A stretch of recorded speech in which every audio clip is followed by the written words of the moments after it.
Buenas tardes a todos. Bienvenidos a nuestro tercer webinar del ciclo de webinar sobre diabetes. En el día de hoy vamos a hablar sobre la diabetes tipo 1 y la diabetes tipo 2.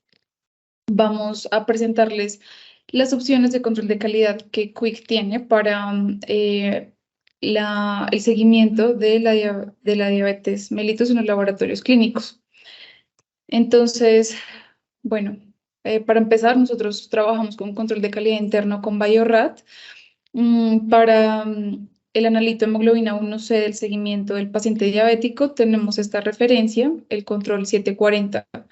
Este control tiene tres duplas de nivel 1 y tres duplas, una de nivel 1 y una de nivel 2. El control es liofilizado, es sangre total humana, tiene una estabilidad de 7 días, más o menos una semana, de 2 a 8 grados centígrados. Y no solo estudia el analito de hemoglobina 1C, sino también incluye la hemoglobina total glicada, la hemoglobina 1 y la hemoglobina fetal para aquellos pacientes adultos que todavía la tienen. Entonces, en cuanto al control externo, nosotros tenemos nuestra propia marca de control de calidad externo llamada QAP. Tenemos el control QAP hemoglobina glicosilada. Tiene los analitos glicohemoglobina total, hemoglobina 1, hemoglobina total, hemoglobina 1C y hemoglobina F.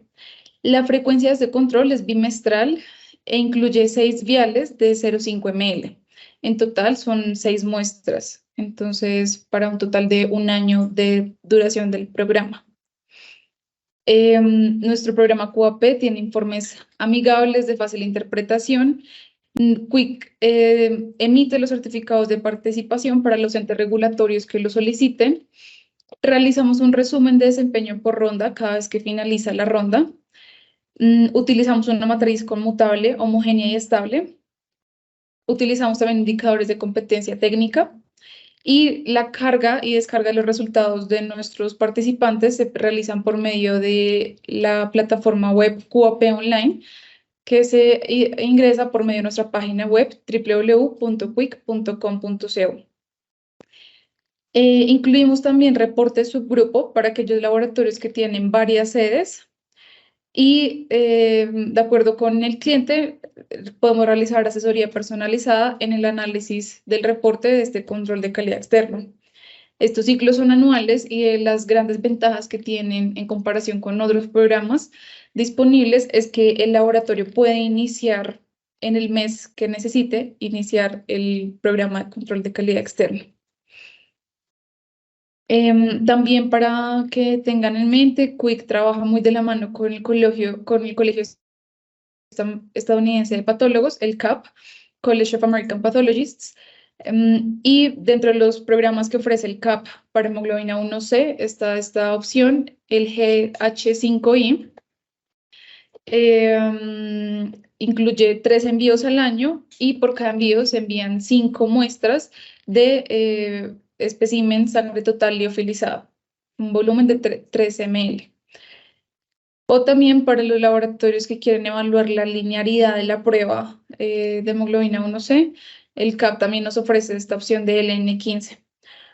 Aquellos laboratorios que quieran trabajar junto con el CAP, por favor tengan en mente a Quick como un aliado para facilitar toda la comunicación con ellos, la orden de compra, la estabilidad de los controles, en fin.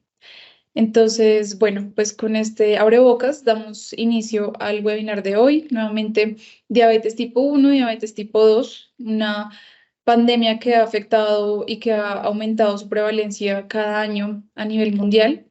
El speaker de hoy, el doctor Daniel Ruiz, médico de la Universidad de los Andes.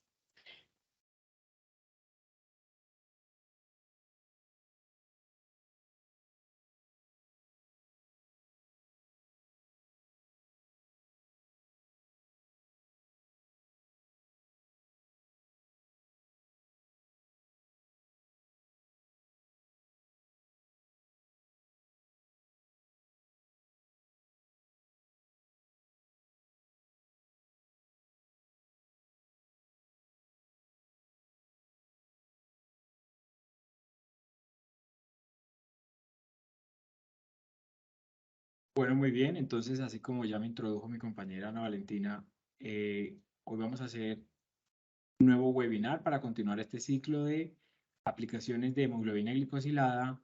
Y para ello vamos a hacer una revisión de diabetes mellitus tipo 1 y tipo 2. Nos vamos a basar en estos tres artículos que son considerados landmarks para el estudio de la diabetes. Y vamos a abordar el tema, primero que todo, hablando de la definición y la epidemiología de la diabetes. Luego entraremos a ahondar en cada subtipo. Haremos una comparación de ellas dos para finalizar con los mensajes importantes para llevar a casa. Como primera medida, entonces, aquí presentamos las definiciones de la diabetes que nos brindan la Organización Mundial de la Salud y la Asociación Americana de Diabetes, ADA. Para la OMS, la diabetes es un trastorno metabólico crónico caracterizado por niveles elevados de glicemia debido a la deficiencia de insulina, la resistencia a insulina o ambos. La ADA nos brinda una definición similar y dice que es un grupo de trastornos metabólicos caracterizados por la hiperglucemia que resulta de efectos en la secreción de la insulina o en su acción o de ambos. Cabe aclarar que estas definiciones se aplican para cada uno de los subtipos de diabetes. Respecto a la epidemiología, sabemos que la prevalencia en el mundo de diabetes mellitus tipo 1 es del 10%, mientras que la prevalencia de la diabetes mellitus tipo 2 de todos los casos es el 90%. 90% de los casos son diabéticos tipo 2 y 10% de los casos son diabéticos tipo 1. En la actualidad, 422 millones de adultos sufren diabetes y esto se espera que aumente a 460 millones en el año 2040. Para los países occidentales, ¿cuál es la prevalencia de diabetes tipo 2? Es de 2 al 6%, mientras que la prevalencia para estos mismos países de la diabetes tipo 1 es del 0.25 al 0.5%. En general, la diabetes tipo 1 se presenta en niños y adultos jóvenes. La edad media de presentación son los 14 años y el 50% de los casos se presentan antes de los 18 años. Por otra parte, la diabetes mellitus tipo 2 se presenta sobre todo en adultos y personas con obesidad. Tiene una edad media de presentación de 45 a 55 años. Respecto a los grupos étnicos, la tipo 1 en general se distribuye de forma más o menos homogénea en todos los grupos étnicos y razas, pero hay algunos estudios que dicen que afecta sobre todo a nórdicos europeos y a países anglosajones. Por su parte, la diabetes tipo 2 sí se sabe con más seguridad que afecta a afroamericanos, nativos americanos y a hispanos. Bueno, antes de entender un poco el proceso clínico que es la diabetes, pues hablemos de lo que ocurre normalmente en el cuerpo. Entonces, a nivel celular, lo que pasa es que la glucosa llega a la célula beta pancreática.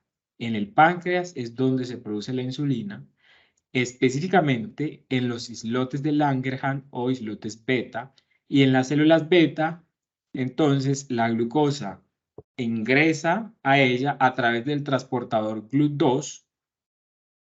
Una vez ingresa a la célula, hay una enzima que es la hexoquinasa que transforma la glucosa, la fosforila, y la transforma en glucosa 6-fosfato.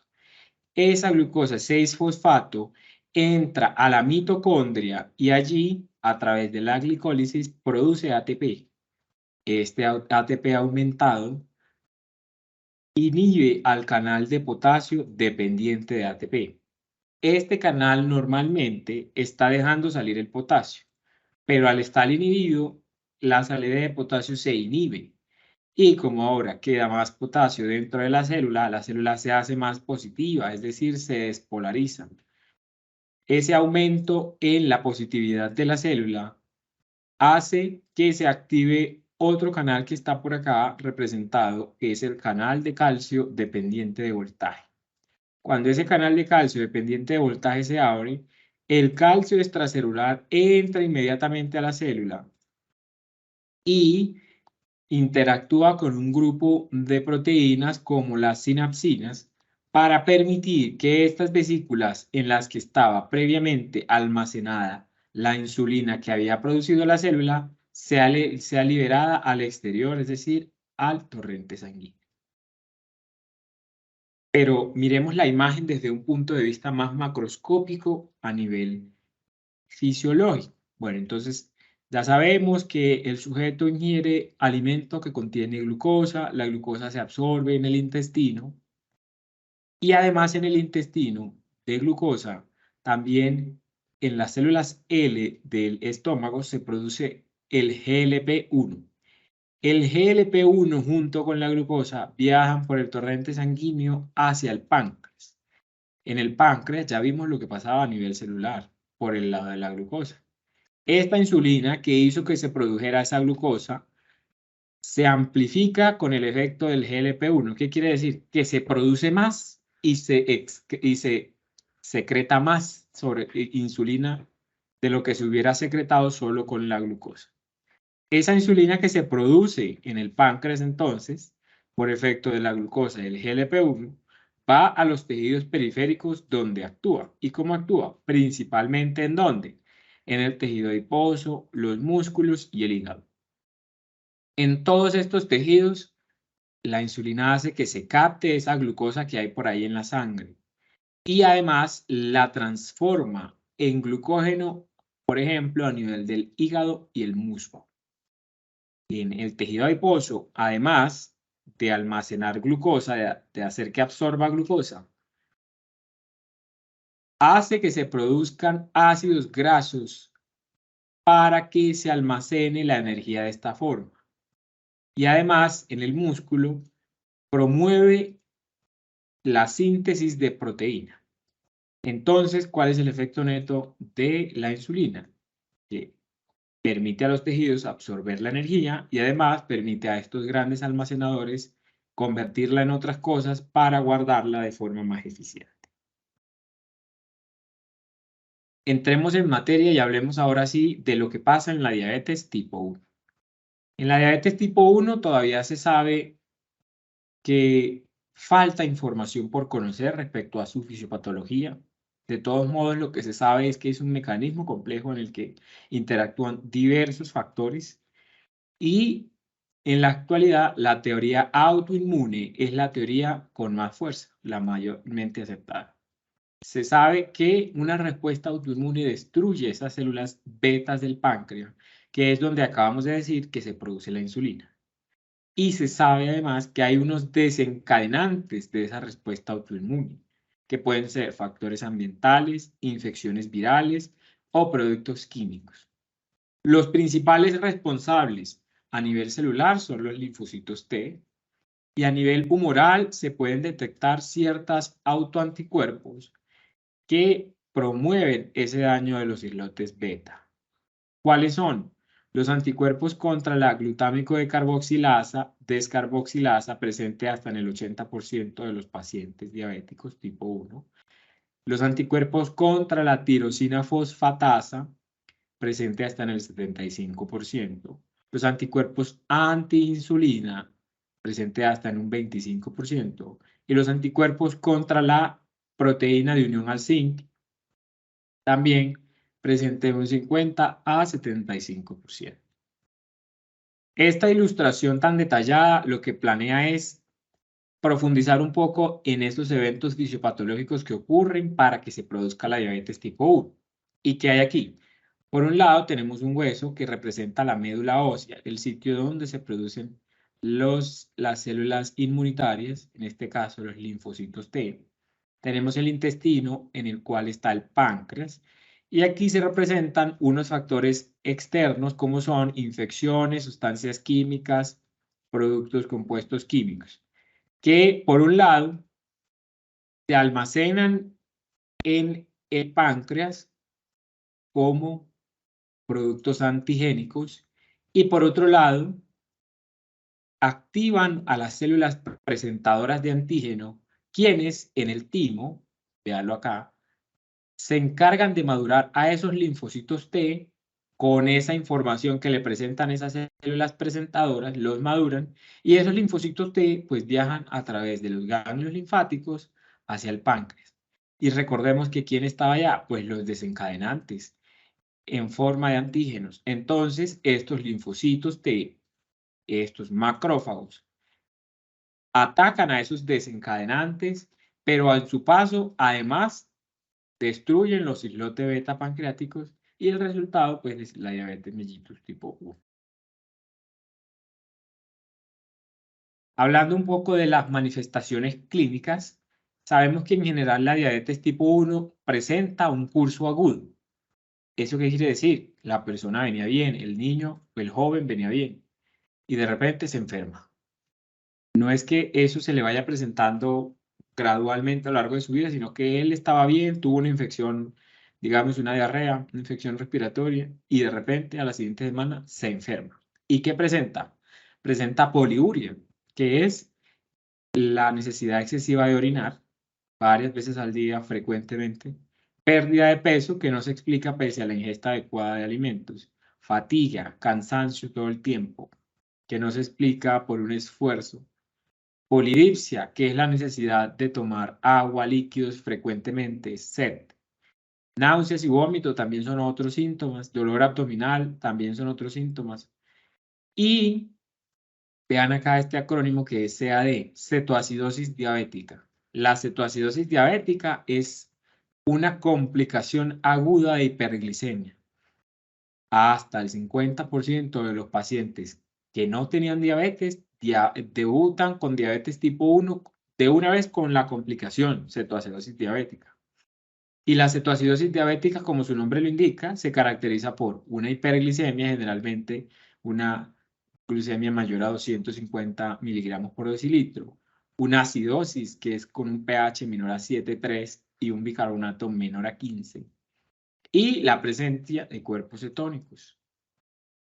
Otros indicios de diabetes mellitus son esas personas que tienen cicatrización muy lenta, que se demoran en cicatrizar, que tienen infecciones recurrentes o que, por ejemplo, tienen visión borrosa. La diabetes de forma aguda puede generar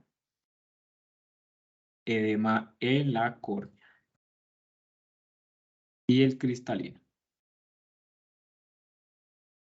Miren esta tabla bien interesante que es tomada de un estudio en el cual se presentan los síntomas clásicos de diabetes tipo 1. Aquí están poliuria, polidipsia, pérdida de peso, fatiga, nicturia, cetoacidosis diabética, están todos los síntomas. Nos dicen la frecuencia de esos síntomas, nos dice la frecuencia de esos síntomas respecto a los sexos, hombre y mujer, la frecuencia de esos síntomas respecto a grupos etarios, menores de 5 años, de 5 a 10 años, de 11 a 15 años, mayores de 15 años. Y además nos muestra cuánto puede durar ese síntoma antes de que se diagnostique a la persona con diabetes tipo 1. En general, la poliuria es la más frecuente, es decir, orinar frecuentemente. Luego la polidipsia, es decir, tomar mucho líquido todo el día, tener sed todo el día. La pérdida de peso, la fatiga son las más frecuentes. Pero vean aquí lo que habíamos dicho, hasta casi que un 50% de esos pacientes pueden tener cetoacidosis diabética en el debut. Respecto a las diferencias entre hombres y mujeres, en general, si analizamos la tabla, se ve que las frecuencias se comportan similar en hombres y mujeres, siguen el patrón general y, sobre todo, hombres y mujeres presentan poliuria, polidipsia, pérdida de peso, fatiga. Respecto a la edad, sí cabe recalcar una cosa, y es que los niños menores de 5 años se pueden presentar con frecuencia con deshidratación, fiebre, diarrea, aquí está, etcétera. Mientras que los jóvenes o niños más grandes, mayores de 15 años, adolescentes ya, se presentan con las 4P clásicas: poliuria, polidipsia, polifagia, pérdida de peso. Para el diagnóstico, la Asociación Americana de Diabetes dice que se tienen que cumplir 3 criterios. Por un lado, la persona debe tener síntomas clásicos de diabetes. Ya sabemos, ya lo repetimos un montón de veces, las 4P. Por otro lado, debe tener hiperglicemia. Y esa hiperglicemia se diagnostica o se evidencia con una glucosa en ayunas que debe estar mayor a 126 para ser considerado hiperglicemia.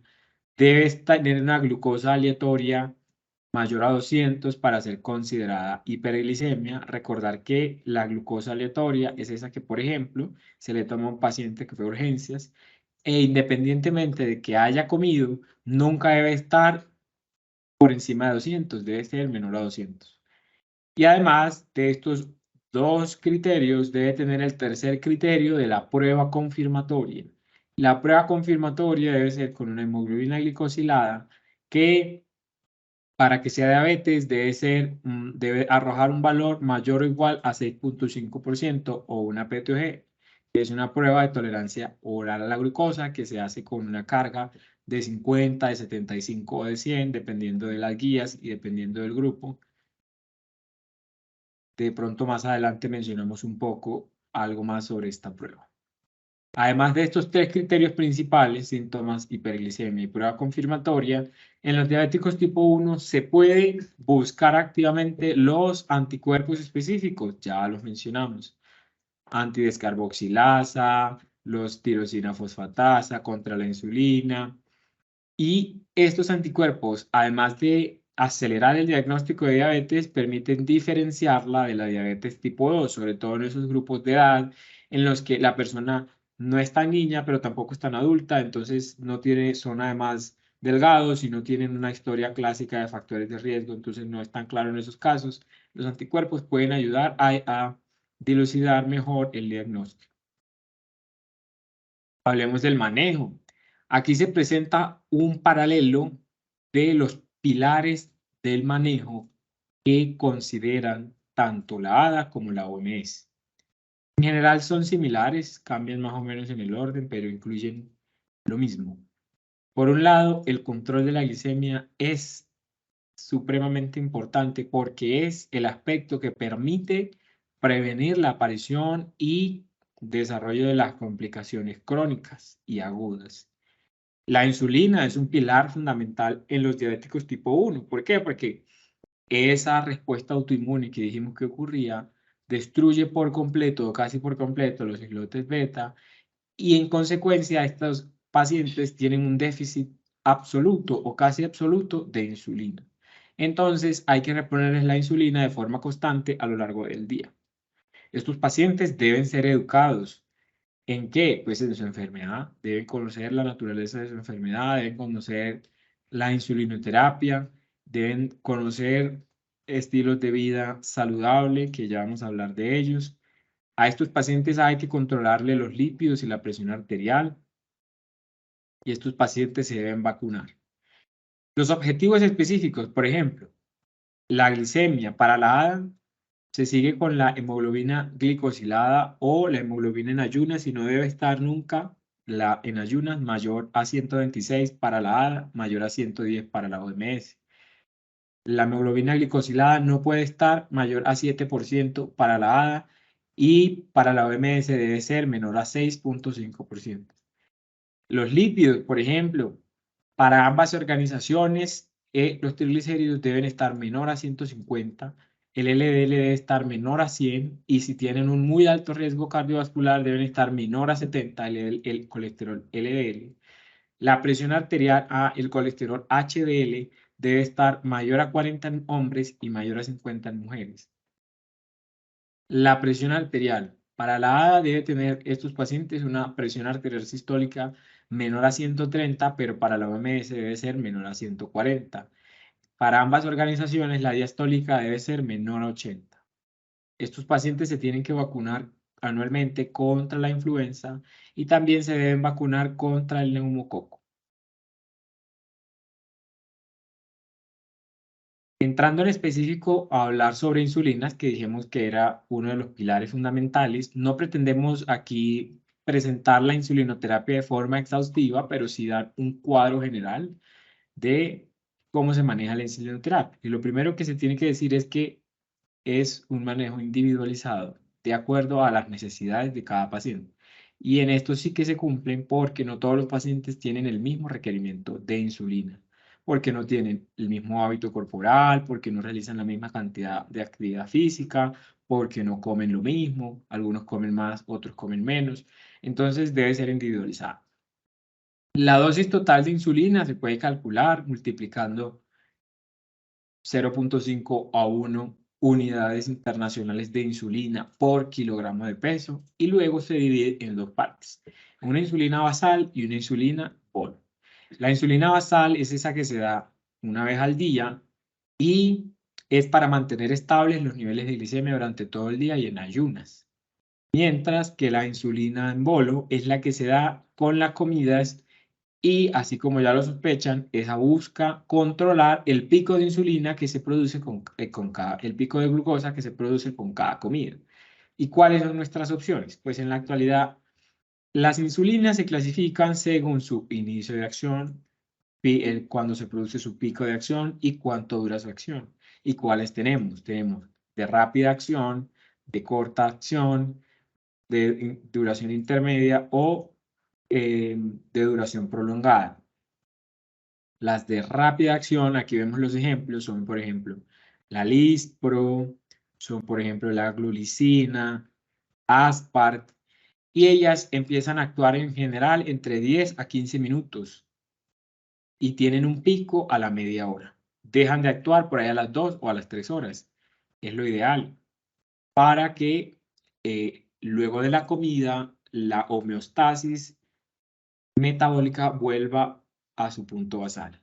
Las insulinas de acción corta, como por ejemplo la insulina regular, esas empiezan a actuar a la media hora y provocan un pico por allá a la 1, a la hora o a las 2 horas, pero dejan de actuar por allá a las 6 u 8 horas, duran un poco más.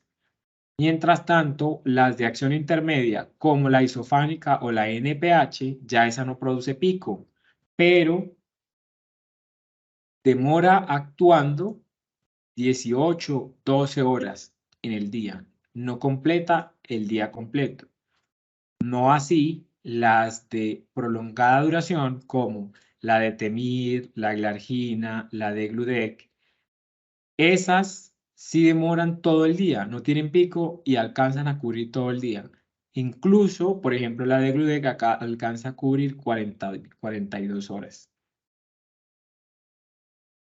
Entonces, ¿cuáles se dan en bolo? Las de rápida acción. ¿Cuáles se dan en basal? Las de acción intermedia o las de acción prolongada.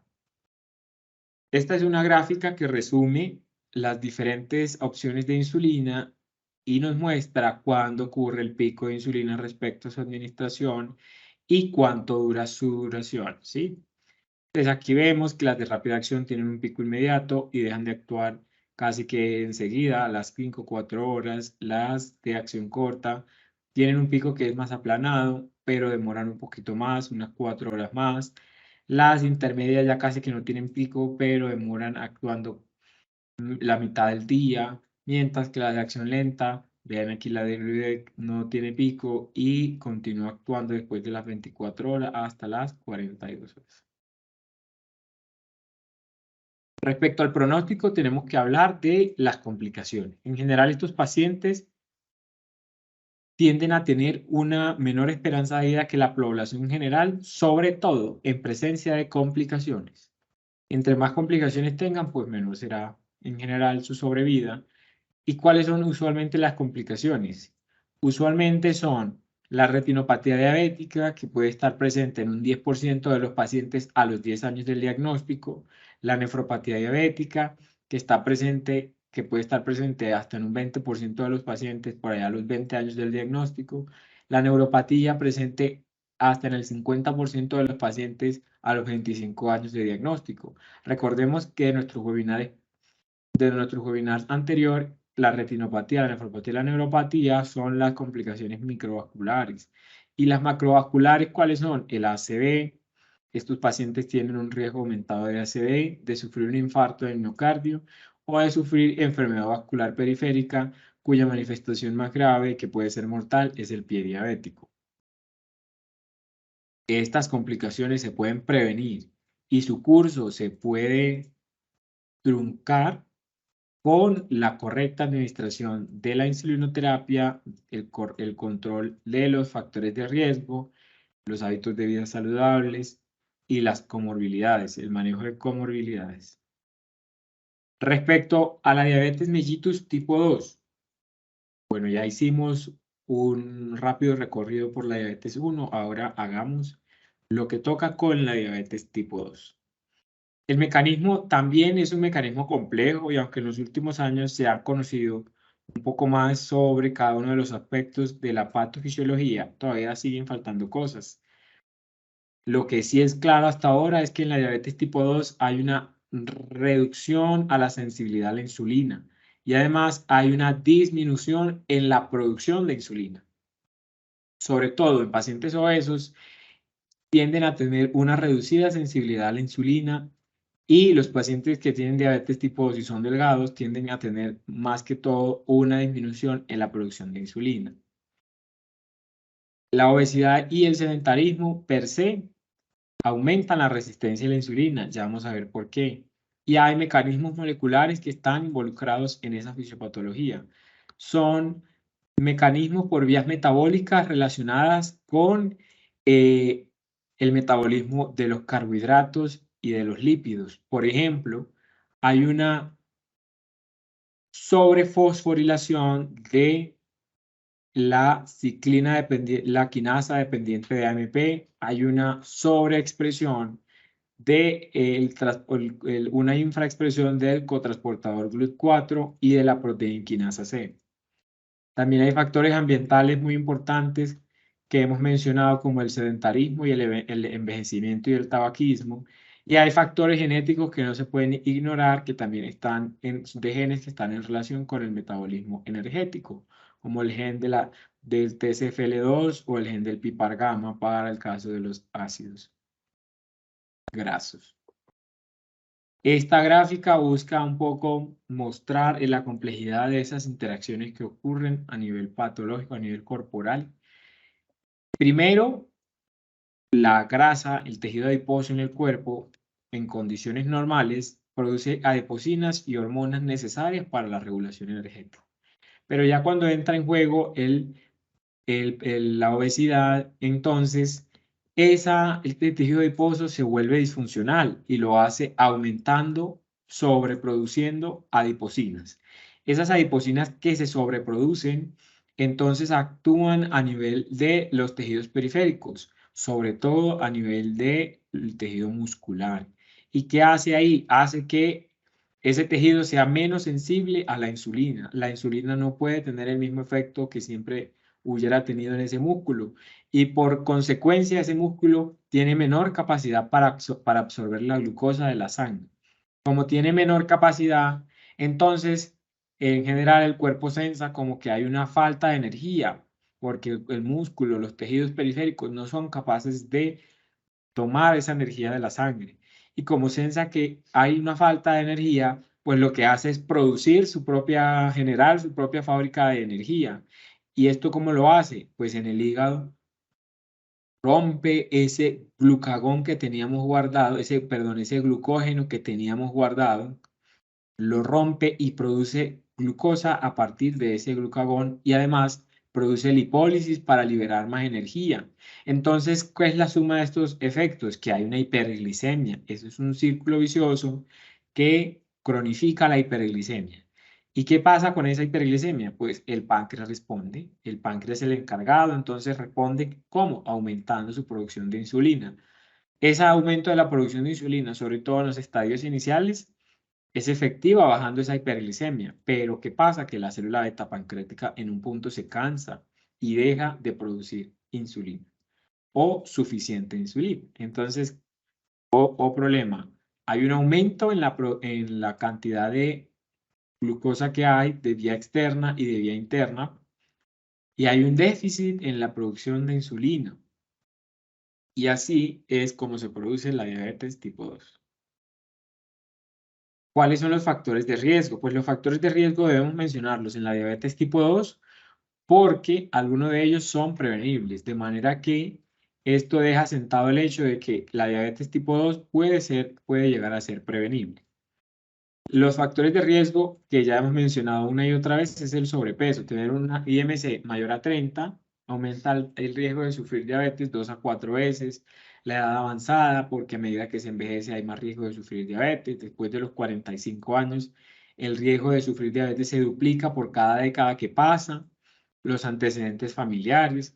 Si una persona tiene un familiar de primer grado como padre o madre o un hermano con diabetes, tiene un riesgo de 2 a 4 veces de también tener diabetes, el bajo nivel de actividad física, la presión arterial alta, las pacientes hipertensas tienen un riesgo 60% mayor de tener diabetes, la dieta no saludable en relación con el sobrepeso y además en relación con el metabolismo de los lípidos, la hipertrigliceridemia aumenta el riesgo de diabetes 30%, la hipercolesterolemia aumenta el riesgo de diabetes 30%, el origen étnico, porque ya vimos que para hispanos, afroamericanos, nativos americanos el riesgo es mayor, los antecedentes de diabetes estacional, porque las mujeres que en sus embarazos han tenido diabetes tienen un mayor riesgo de sufrir diabetes en el resto de su vida. Y aquí no está mencionado, pero también el tabaquismo aumenta el riesgo de diabetes hasta un 40%. Bien, hablemos de cómo se manifiesta la diabetes tipo 2. Como vimos, a diferencia de la diabetes tipo 1, aquí hay un déficit de insulina que es relativo, que no alcanza a cubrir las necesidades. Y como tal, el curso de la diabetes es más bien crónico. La persona puede pasar varios años antes de darse cuenta que tiene diabetes tipo 2 o de presentar síntomas. Y cuando ya la cosa se manifiesta, entonces se puede dar de 4 formas, con síntomas clásicos que son los mismos, idénticos: poliuria, polidipsia, fatiga, malestar, infecciones a repetición, cicatrización lenta. También se puede generar un diagnóstico incidental, que es que cuando la persona no tenía síntomas, tenía síntomas que le habían pasado desapercibido, consulta por otra razón, le mandan unos exámenes, entre ellos una glicemia en ayunas, una hemoglobina glicosilada, una glucosa postcarga, una glucosa aleatoria, y se dan cuenta que cumple criterios para diabetes. Aquí hay que recordar que la hemoglobina glicosilada permite saber cómo ha sido el control de la glicemia en los pasados 3 meses, 120 días. Entonces, la hemoglobina glicosilada muchas veces se utiliza para saber si la persona cuando está, por ejemplo, en urgencias o en UCI hospitalizada, tiene hiperglicemia por esa situación de estrés, de esa enfermedad del momento, o tiene hiperglicemia crónica, porque la hemoglobina glicosilada es el espejo de los pasados 3 meses, no solamente de ese momento. También se puede diagnosticar por complicaciones crónicas. La persona no sabía que era diabética y de repente empieza a tener problemas de visión, visión borrosa o se queda ciega, incluso puede generar ceguera. O la persona tiene insuficiencia renal o la persona tiene neuropatía que se manifiesta como dolor o sensación de arañitas en las extremidades en forma de guantes, en esta parte, en la distribución de los guantes y en la distribución de las medias. O la persona se infarta, o la persona tiene una ACV o tiene una enfermedad arterial periférica, claudicación intermitente, con complicaciones crónicas de la otra forma. Y la última forma en la que se puede manifestar la diabetes tipo 2 es con una complicación aguda. La persona no sabía que era diabética, pero entonces acude al hospital con una complicación aguda, que sobre todo para el caso de la diabetes tipo 2 es el estado hiperosmolar no cetósico. Con los nuevos hipoglucemiantes orales también pueden presentar cetoacidosis diabética, pero el estado hiperosmolar no cetósico fisiopatológicamente es el que más concuerda con la diabetes tipo 2. ¿Y este qué es? Esto es una glicemia mayor a 600, con una osmolaridad plasmática mayor a 320, un pH que puede estar normal o en general mayor de 7,3, un bicarbonato normal o en general mayor de 15, y no hay cetonas urinarias, a diferencia de la cetoacidosis diabética. Estos pacientes presentan alteración del estado de conciencia, que puede variar desde una sencilla somnolencia hasta un coma incluso. ¿Cómo es el diagnóstico? La ADA y la OMS concuerdan en decir que se deben realizar en 2 pasos. Primero, comprobar la hiperglicemia a través de una glicemia en ayunas que debe estar mayor a 126, repito, una glicemia postcarga de 75 gramos que debe estar mayor a 200, una glicemia aleatoria que debe estar mayor a 200 para cumplir criterios de diabetes. Y el segundo paso es la prueba confirmatoria, que de nuevo puede ser una hemoglobina glicosilada, que puede ser, que debe estar mayor a 6.5, una glicemia en ayunas, que debe estar mayor a 126 otra vez, y una glicemia postprandial, que debe estar mayor a 200. Aquí ya no hay ninguna utilidad de autoanticuerpos. El manejo, aquí están los pilares fundamentales resumidos. El estilo de vida saludable, incluyendo una dieta baja en carbohidratos, baja en grasas, alta en fibra. La realización de actividad física diaria, 150 minutos moderada intensa semanal. El cese del tabaquismo. Todas esas recomendaciones son estilos de vida saludable. El control de la glicemia, que de nuevo para la ADA se hace con la glicemia en ayunas, la glicemia postprandial o la hemoglobina glicosilada. Y los objetivos son, en glicemia en ayunas debe estar menor a 130, la postprandial menor a 180, la glicosilada menor a 7% para la ADA, porque para la OMS es un poquito más estricta y dicen que la glicemia en ayunas debe estar menor a 110, la postprandial debe estar menor a 140 y la hemoglobina glicosilada menor a 6.5. De nuevo, el control de la tensión arterial con una meta menor a 130/80 para la ADA. Los lípidos con un objetivo de LDL menor a 100 o menor a 70 si tiene muy alto riesgo cardiovascular, la pérdida de peso, el uso de los hipoglicemiantes orales. Entonces ya vemos que aquí no se menciona la insulina de primera, sino los hipoglicemiantes orales.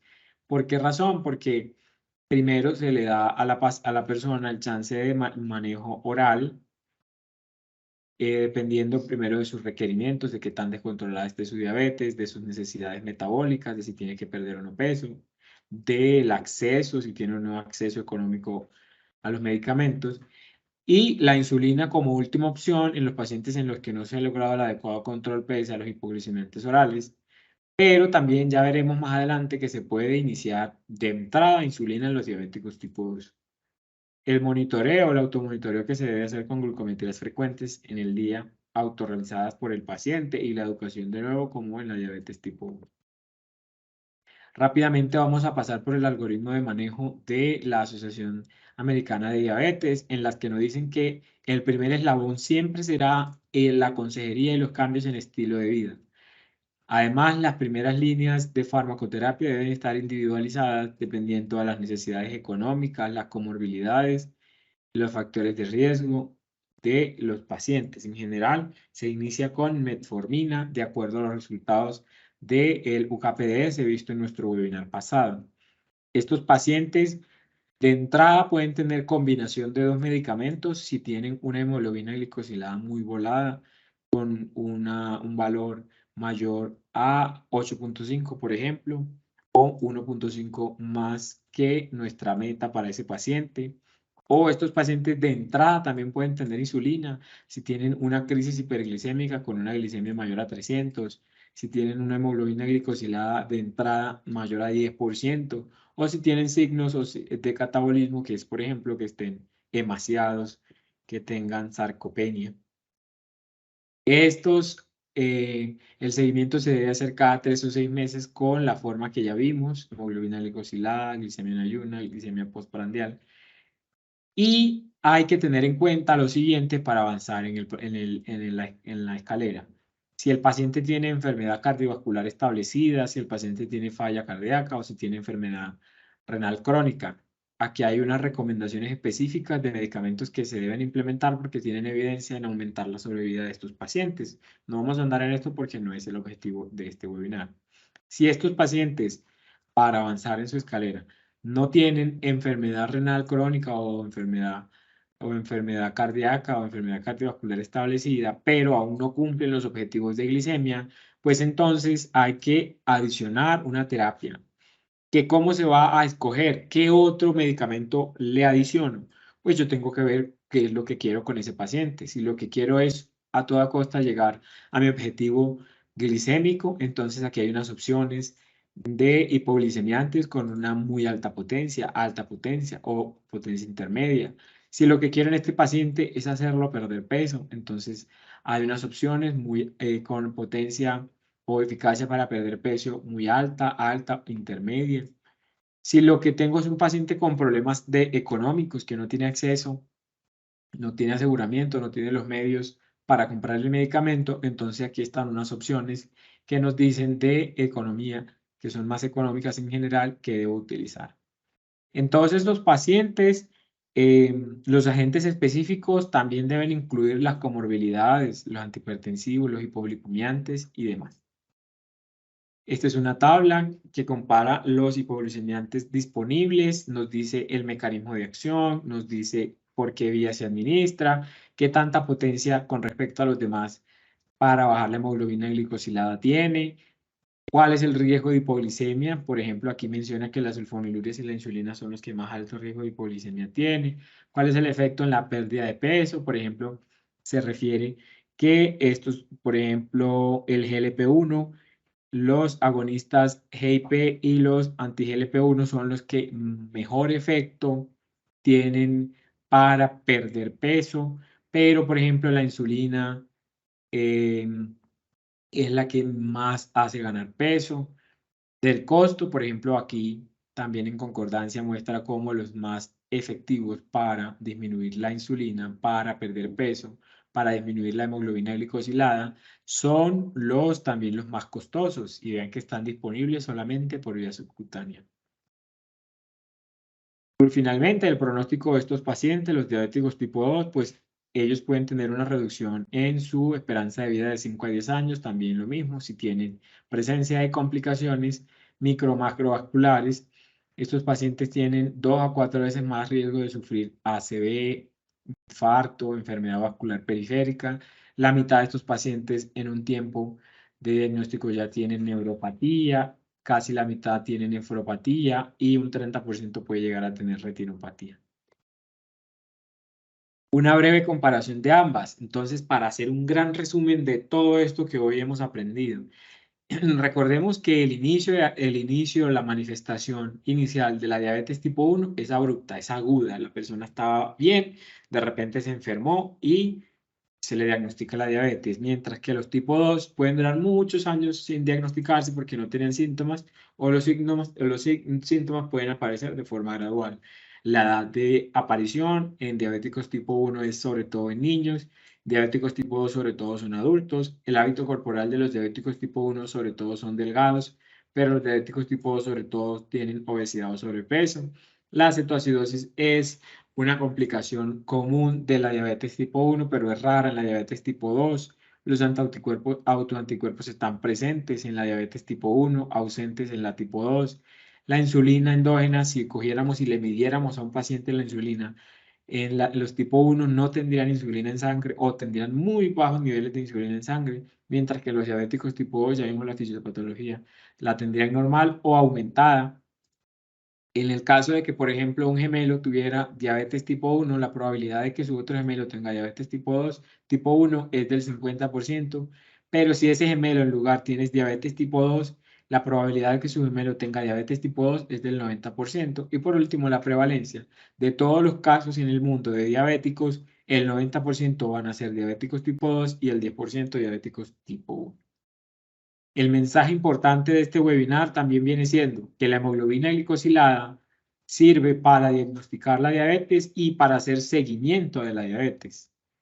Estas dos son las entidades encargadas de estandarizar los resultados de la hemoglobina glicosilada respecto al DSCT, al EDIC y al UKPDS que ya vimos en los webinars pasados y que en el mundo los laboratorios que se certifica NGSP sobre todo utilizan el método Bioran.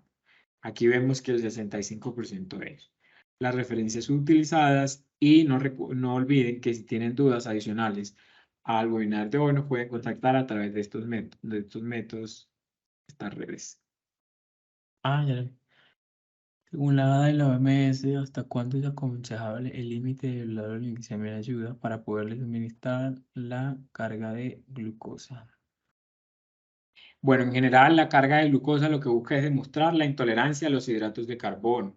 Sí, entonces decía que la lógica de esta pregunta o la lógica más bien de la respuesta tiene que ver con que la prueba de tolerancia a la glucosa busca demostrar de forma objetiva que la persona es intolerante a los carbohidratos y lo hace con una dosis estandarizada de glucosa. Entonces, Yo intento probar esto, pero si en mi situación el paciente ya tiene una evidencia de una crisis hiperglicémica activa, está sintomático, franco, de hiperglicemia, y yo le tomo una glucometría, una glicemia en ayunas, y tiene la glicemia para algunas guías en 140, para otras guías en 200, yo no puedo suministrarle la carga oral porque le voy a empeorar activamente yo su problema de hiperglicemia. Y pues recordemos que en medicina uno de los principios básicos es no hacer daño, no provocar más daño.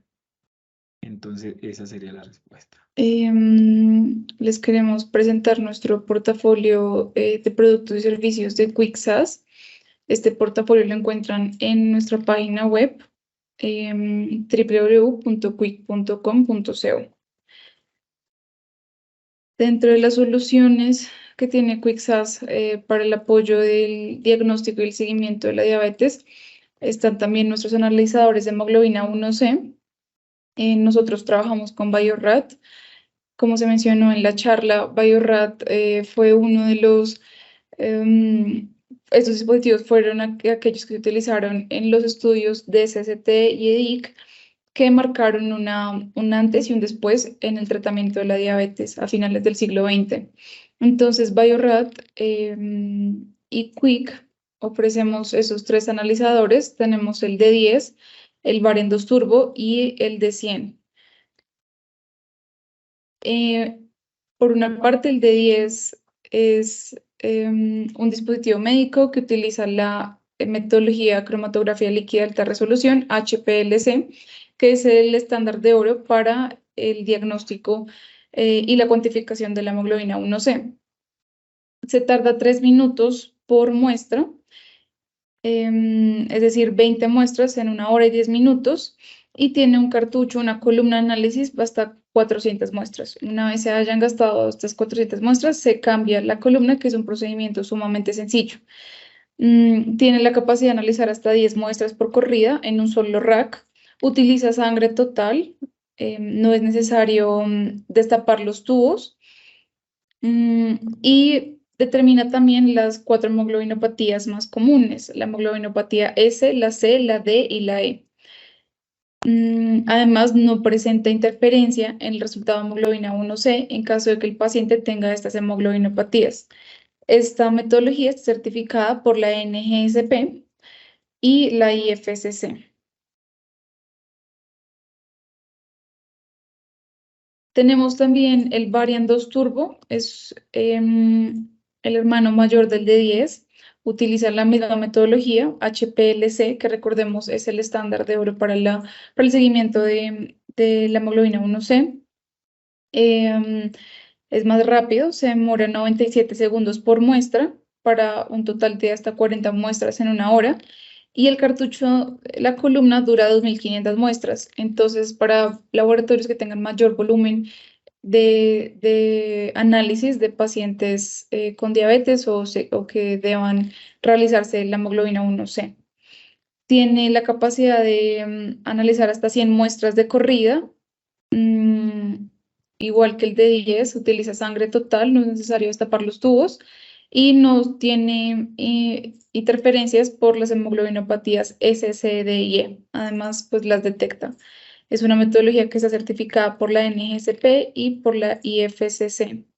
Y por último, les presentamos nuestro equipo de 100. Igual que los anteriores, utiliza la metodología HPLC. Tiene una velocidad de 45 segundos por muestra para un total de 80 muestras en 1 hora. Y el cartucho, la columna, se cambia cada 10.000 inyecciones. También tiene capacidad de hasta 100 muestras por corrida. No requiere destapar los tubos, utiliza sangre total y no va a tener interferencias con las hemoglobinopatías más comunes. Es una metodología certificada por la NGSP también y tiene dentro de sus ventajas un sistema advisor, es decir, un sistema que le aconseja al usuario la validación de los resultados. Entonces, el propio dispositivo médico evalúa los criterios de validación del cromatograma y sugiere que se valide este resultado o no se valide. tiene una pantalla integrada que es táctil, lo cual ahorra espacio en los laboratorios de alto volumen. Aquí entonces presentamos un ejemplo de los resultados que nos arrojan estos dispositivos médicos. El cromatograma, que es pues la gráfica que resulta de la cromatografía líquida de alta resolución. En este caso, al lado derecho superior vemos el cromatograma, en el eje X el tiempo, 1.5 minutos, y en el eje Y el porcentaje de hemoglobina 1C. Entonces, este pico que vemos sombreado corresponde al pico de hemoglobina 1C, es un pico simétrico. Y a la mano izquierda vemos entonces la tabla con los resultados de cada una de las hemoglobinas que el dispositivo identifica. Vemos que en este paciente nos dio un resultado de 5.5%, entra dentro del rango pues, de paciente no diabético. Y esto corresponde a que el 5.5% del área bajo la curva del cromatograma corresponde al pico de hemoglobina 1C. Aquí abajo vemos, por ejemplo, un caso de un paciente que tiene una hemoglobinopatía C y que es detectada por medio de nuestro variant turbo. Entonces, igual vemos cada uno de estos picos corresponde pues a la hemoglobina 1A, hemoglobina 1B, hemoglobina fetal, el pico sombreado, la hemoglobina 1C. Al final vemos la subcero y después de estos vienen las variantes de hemoglobina. En este caso, aquí se ilustra el pico C, que corresponde a aquel paciente que tiene una hemoglobinopatía C. Y bueno, pues aprovechar también para invitarlos a nuestro cuarto webinar de este ciclo de diabetes. Se realizará el próximo jueves 18 de mayo sobre diabetes gestacional a las 6 p.m. hora Colombia, Perú, Panamá y Ecuador, a las 5 de México, 8 p.m. en Argentina y Uruguay y a las 7 p.m. de Chile. Este webinar sobre diabetes gestacional tiene en cuenta que la prevalencia de este tipo de diabetes ha venido en aumento asociado a la epidemia mundial de obesidad. Recordar que la diabetes durante el embarazo aumenta el riesgo tanto para la madre como para el feto y puede llevar a ciertas complicaciones como anomalías fetales, preeclampsia o incluso abortos espontáneos. La diabetes gestacional también será un factor de riesgo para obesidad, hipertensión y diabetes tipo 2 en la descendencia. Entonces, bienvenidos, pues invitados a este webinar sobre diabetes gestacional. Tenemos entonces en el chat otras preguntas para dar respuesta. Entonces nos preguntan, ¿el resultado de la glucosa y la hemoglobina glicosilada son directamente proporcionales? Es decir, siempre que se tiene glucosa elevada, la hemoglobina glicosilada debe ser alta.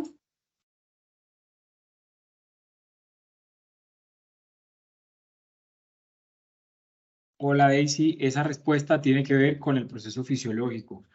Bueno, por un lado, hay que entender entonces qué es la hemoglobina glicosilada y la fisiología de la hiperglicemia. Entonces, la hemoglobina glicosilada es la hemoglobina que se ha glicosilado en los eritrocitos y tiene que ver directamente con el porcentaje de glucosa libre que hay en la sangre cuando esos eritrocitos han estado deambulando por el torrente sanguíneo, que son 120 días. Entonces, de ahí el límite de los 120 días.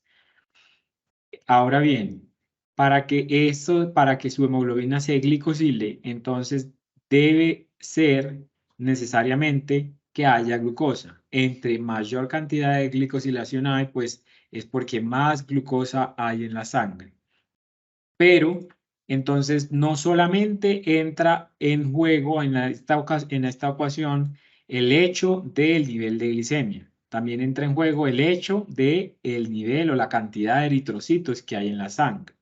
Entonces, en condiciones en las que los eritrocitos se eliminan menos del torrente sanguíneo, pues se puede obtener un resultado anormalmente elevado de hemoglobina glicosilada. Quiere decir que en estas condiciones, por ejemplo, de hipofuncionalidad del vaso, que es donde se eliminan los eritrocitos, en esas condiciones Entonces, pueden haber falsos positivos de hiperglicemia con hemoglobina glicosilada. Lo mismo puede pasar en lo contrario. Si un paciente tiene una eliminación acelerada de los eritrocitos de la hemoglobina, entonces estos pacientes, pese a que tuvieron siempre niveles en estos últimos 120 días permanentemente altos de hemoglobina de glicemia, van a tener, cuando se les tome una hemoglobina glicosilada, un nivel anormalmente bajo. Es decir, eso es una causa de falso negativo. Por ejemplo, en la anemia, eso es un clásico causal de falsos negativos con la hemoglobina glicosilada. Entonces la respuesta es no solamente el nivel de glucosa es importante. Tenemos una pregunta similar. Nos pregunta Malú 63, ¿por qué hay pacientes con glicemia siempre normales con rangos de hemoglobina glicosilada de 5,6 a 6 más o menos?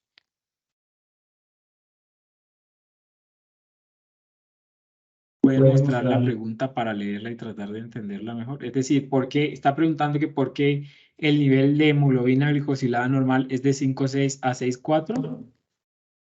Por sí, porque hay pacientes que tienen una glicemia normal, pero sus rangos de hemoglobina glicosilada están de Está 5,6 alta. a 6. Ya vi. Está alta. O sea, la glicemia normal, pero su hemoglobina glicosilada está alta. Muy bien. Esa es una excelente pregunta y de varias causas. Una es directamente la respuesta que di anterior, causas que generen que no se estén eliminando adecuadamente los eritrocitos. Y otra causa puede ser medicamentos. En la actualidad se sabe que, por ejemplo, las tiazidas, como la hidroclorotiazida, permiten o favorecen este efecto de la hiperglicemia, que sobre todo en esos pacientes se manifiesta como una hemoglobina glicosilada alta.